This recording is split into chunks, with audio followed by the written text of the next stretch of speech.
بسم اللہ الرحمن الرحیم۔ السلام علیکم۔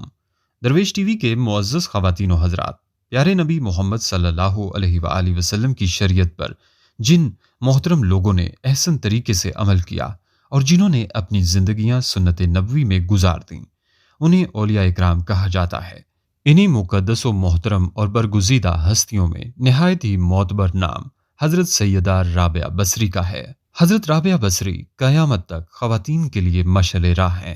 خواتین و حضرات، معروف صوفی شخصیت رابعہ بصری کی پیدائش 95 ہجری سے 99 ہجری کے دوران عراق کے شہر بصرہ میں ہوئی۔ وہ ایک انتہائی غریب لیکن معزز گھرانے میں پیدا ہوئیں۔ رابعہ بصری اپنے والدین کی چوتھی بیٹی تھیں، اسی لیے آپ کا نام رابعہ یعنی چوتھی رکھا گیا۔ رابعہ بصری کے والدین کی غربت کا اندازہ اس بات سے لگایا جا سکتا ہے، جس شب رابعہ بصری پیدا ہوئیں آپ کے والدین کے پاس دیا جلانے کے لیے تیل تھا اور نہ ہی آپ کو لپیٹنے کے لیے کوئی کپڑا۔ آپ کی والدہ نے آپ کو والد سے درخواست کی کہ پڑوسیوں سے تھوڑا تیل ہی لے آئیں تاکہ دیا جلایا جا سکے۔ آپ کے والد نے پوری زندگی اپنے خالق حقیقی کے علاوہ کسی کے آگے ہاتھ نہ پھیلایا تھا۔ رابعہ بصری کے والد پڑوسی کے دروازے تک تو گئے لیکن خالی ہاتھ واپس لوٹ آئے۔ رات کو رابعہ بصری کے والد کو خواب میں حضور پاک صلی اللہ علیہ وآلہ وسلم کی زیارت ہوئی اور انہوں نے رابعہ کے والد کو بشارت دی کہ تمہاری نومولود بیٹی خدا کی برگزیدہ بندی بنے گی اور مسلمانوں کو صحیح راہ پر لے کر آئے گی۔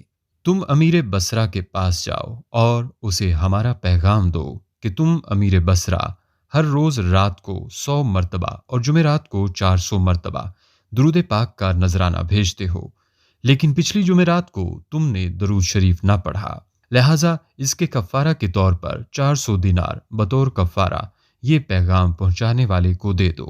رابعہ بصری کے والد اٹھے اور امیر بصرہ کے پاس پہنچے۔ اس دوران آپ کی آنکھوں سے خوشی کے آنسو جاری تھے۔ جب امیر بصرہ کو رابعہ بصری کے والد کے ذریعے حضور پاک صلی اللہ علیہ وآلہ وسلم کا پیغام ملا تو یہ جان کر انتہائی خوش ہوا کہ وہ نبی آخر الزماں کی نظروں میں ہے۔ اس نے شکرانے کے طور پر فوراً 1000 دینار غربہ میں تقسیم کرائے اور 400 دینار رابعہ بصری کے والد کو ادا کیے اور ان سے درخواست کی کہ جب بھی کسی چیز کی ضرورت ہو بلا جھجک تشریف لائیں۔ کچھ عرصے بعد رابعہ بصری کے والد انتقال کر گئے۔ اسی اثنا میں بصرہ کے سخت قحط نے اپنی لپیٹ میں لے لیا۔ قحط کے دوران رابعہ بصری اپنی بہنوں سے بچھڑ گئیں۔ ایک بار رابعہ بصری ایک قافلے میں جا رہی تھیں کہ قافلے کو ڈاکوؤں نے لوٹ لیا اور ڈاکوؤں کے سرغنہ نے رابعہ بصری کو اپنی تحویل میں لے لیا اور آپ کو لوٹ کے مال کی طرح بازار میں لونڈی بنا کر بیچ دیا۔ آپ کا آقا آپ سے انتہائی سخت محنت و مشقت کا کام لیتا تھا، اس کے باوجود آپ دن بھر کام کرتیں اور رات بھر عبادت کرتی رہتیں اور دن میں بھی زیادہ تر روزے رکھتیں۔ اتفاقاً ایک دفعہ رابعہ بصری کا آقا آدھی رات کو جاگ گیا اور کسی کی گریہوزاری کی آواز سن کر دیکھنے چلا گئے۔ رات کے اس پہر کون اس طرح گریہوزاری کر رہا ہے؟ وہ یہ دیکھ کر حیران رہ گیا کہ رابعہ بصری اللہ کے حضور سربا سجود ہیں اور نہایت عاجزی کے ساتھ کہہ رہی ہیں، اے اللہ، تو میری مجبوریوں سے خوب واقف ہے۔ گھر کا کام کاج مجھے تیری طرف آنے سے روکتا ہے، تو مجھے اپنی عبادت کے لیے پکارتا ہے، مگر میں جب تک تیری بارگاہ میں حاضر ہوتی ہوں نمازوں کا وقت گزر جاتا ہے، اس لیے میری معذرت قبول فرما لے اور میرے گناہوں کو معاف کر دے۔ اور اپنی کنیز کا یہ کلام اور عبادت کا یہ منظر دیکھ کر رابعہ بصری کا مالک خوف خدا سے لرز گیا۔ اس نے یہ فیصلہ کیا کہ ایسی اللہ والی کنیز سے اپنی خدمت کرانے کی بجائے بہتر یہ ہوگا کہ خود اس کی خدمت کی جائے۔ صبح ہونے پر وہ آپ کی خدمت میں حاضر ہوا اور اپنے فیصلے سے آپ کو آگاہ کیا۔ اس نے کہا کہ آج سے آپ میری طرف سے آزاد ہیں۔ اگر آپ اسی گھر میں قیام کریں تو میری خوش نصیبی ہوگی، وگرنہ آپ اپنی مرضی کے مالک ہیں، لیکن اگر آپ یہاں سے کوچ کر جانے کا فیصلہ کرتی ہیں تو میری بس ایک ہی درخواست ہے کہ میری طرف سے کی جانے والی تمام زیادتیوں کو اس ذات کے صدقے معاف کر دیں جس کی آپ راتوں کو جاگ جاگ کر عبادت کرتی ہیں۔ خواتین و حضرات، جو بھی انسان اللہ کا ہو جاتا ہے تو اللہ پاک اس کی حفاظت و نصرت فرماتے ہیں اور دنیا کی کوئی طاقت بھی اس کو نقصان نہیں پہنچا سکتی۔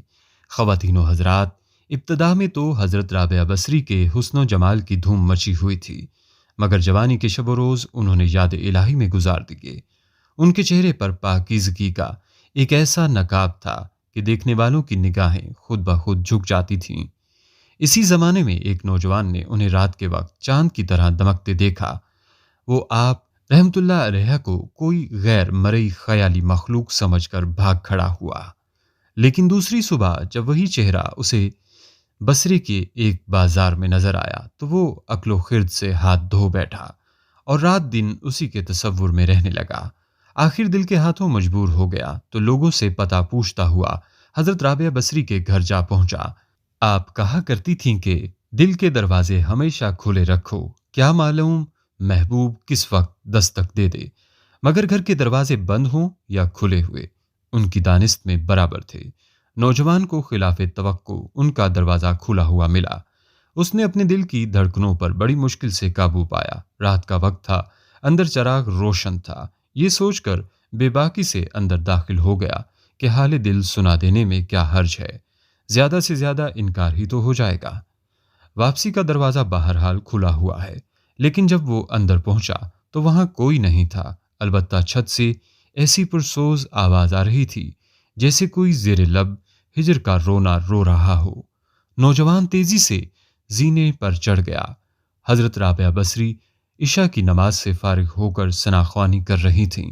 پروردگار، ستارے روشن ہو گئے، لوگ سو گئے، بادشاہوں نے دروازے بند کر لیے، ہر محبوب اپنے محبوب سے محو راز و نیاز ہے اور میں تیرے سامنے کھڑی ہوں۔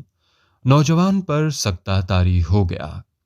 اسی اثنا میں حضرت رابعہ بصری نے پلٹ کر اسے ایسی قہر آلود نظروں سے دیکھا کہ اس کی زبان گنگ ہو گئی۔ رابعہ بصری نے اس کے قریب آ کر پوچھا، کیا تم مجھ سے شادی کے درخواست کرنے آئے ہو؟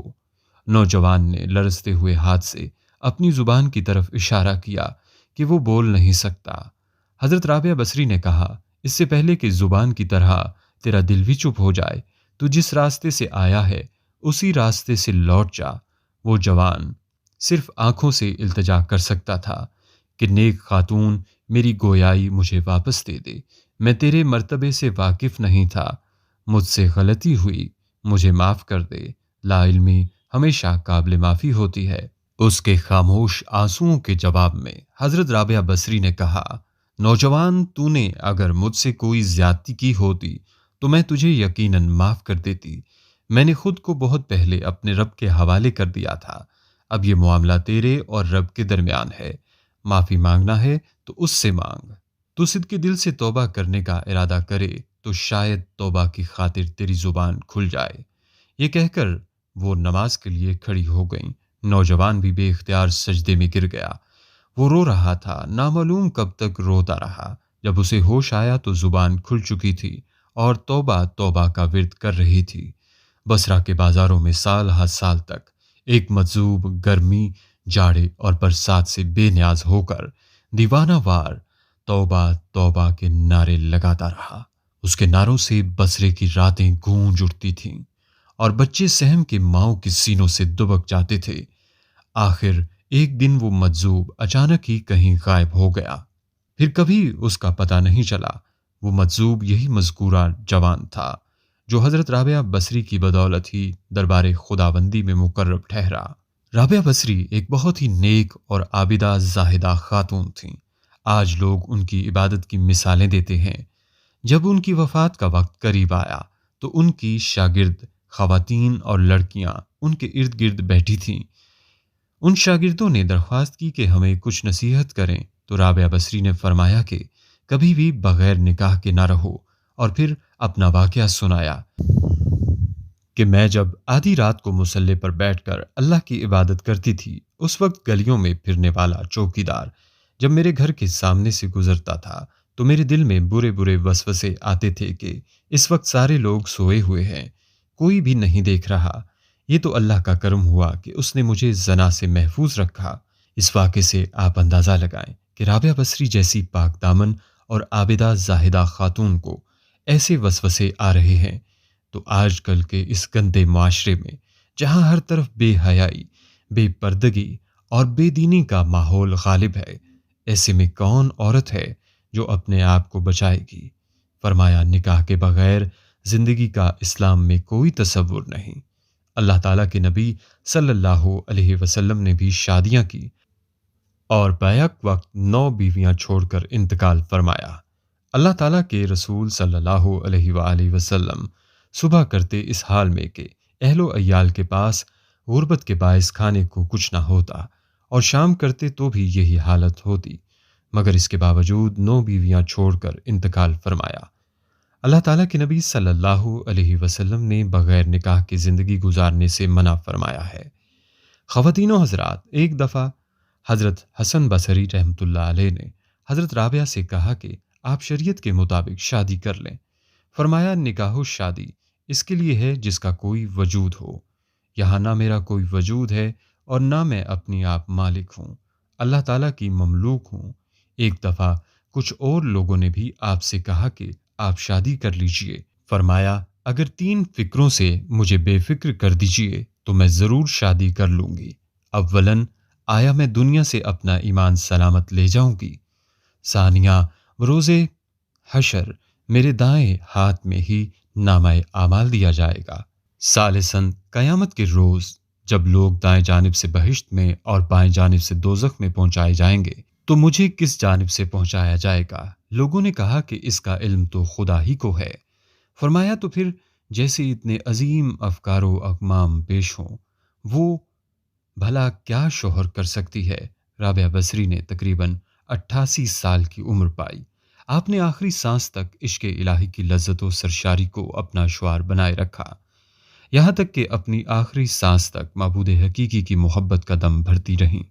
آخری وقت آپ نے اپنے والی اور صوفی ساتھیوں کو بتایا کہ میرا محبوب و معبود ہمیشہ سے میرے ساتھ ہے۔ خواتین و حضرات، ہمیں حضرت رابعہ بصری کی زندگی سے یہ سبق ملتا ہے کہ اللہ کی پہچان کے دروازے مرد و عورت سب کے لیے کھلے ہیں۔ اللہ کی راہ پر حضور نبی اکرم صلی اللہ علیہ وآلہ وسلم کے فرامین کی روشنی میں چلنا ہمارا کام ہے۔ باقی فضل و کرم کرنے والا اللہ تعالیٰ ہے کہ وہ سجدوں کو شرف قبولیت بخشے۔ دعا ہے اللہ پاک ہمیں بھی عبادت اور ریاضت والی زندگی گزارنے والا بنائے، آمین یا رب العالمین۔